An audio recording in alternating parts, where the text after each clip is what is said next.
Hey everyone, today I was just going to show you guys how to clean your Airaid dry filter. Got my helper with me.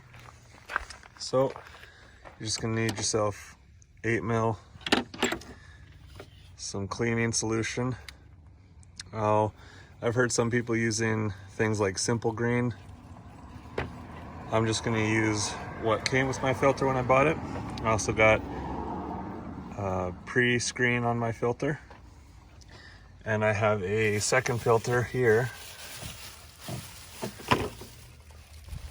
It's already cleaned and ready to go on. You can see, just keep it in the bags to keep dust off of it until it's ready to go on. But yeah, I'm just gonna take this one off. I'm gonna clean the filter and the pre-filter. I'll put the new one on, and then I'll take this one inside and show you guys how to clean it. Got the new one on. See, I just reused the old hose clamp. And you're just going to want to make sure that you have a good seal between the filter housing and the air intake itself. You can see it's butt up right against there. So now I'm just going to tighten this. And then I'll bring the pre-screen and the filter inside for cleaning. All right, we got the Airaid SynthaMax filter inside. Now I'm going to use the Airaid cleaner spray. I'm going to give this thing a soaking. So I'm just going to go all over it, spray it with this, let that soak in for 5 to 10 minutes, and then we're going to rinse the filter from the inside out. I will show you guys as soon as this stuff is done. Alright, it's been about 10 minutes now, and one thing I forgot to mention is if you do a lot of driving down gravel roads or dirty conditions, mud, stuff like that, if your filter is particularly dirty, you can go ahead and give it a pre-rinse, just the way that I'm going to show you how we rinse the filter off here, and just get most of the contaminants off, and then go ahead and spray it with the cleaner.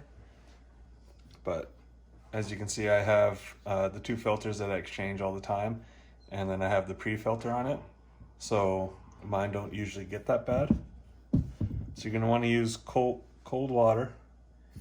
You can use a garden hose too if you don't want to do it inside. So yeah, just grab the filter and just start going over it all like this and clean it out.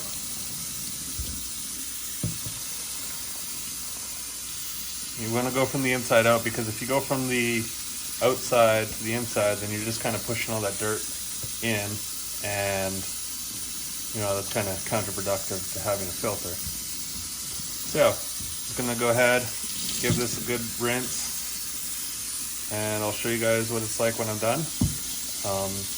After I'm done rinsing this, I'm just going to go ahead and rinse the pre-filter as well. So I will show you guys that. Alright, just going to give the pre-screen a little rinse off too. I didn't spray any cleaner on this, so I'm just going to give it a rinse.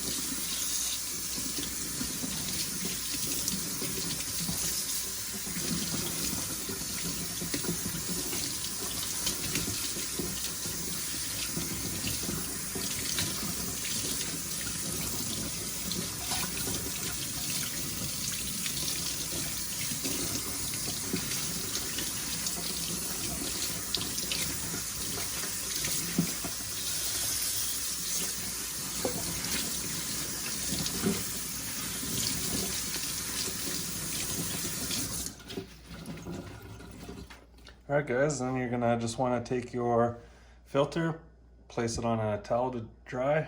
You can place it in front of a low fan if you want. Do not use compressed air to dry it. Just kind of let it dry naturally. That's also why I have two of them. So yeah, this one I'll just let dry, and then I'll put it into the bags, and it's ready to go for when the one that's on there gets dirty. So thank you guys so much for watching. Please leave a thumbs up if you found this helpful. Consider subscribing if you aren't already, and stay tuned for more helpful DIY car tips.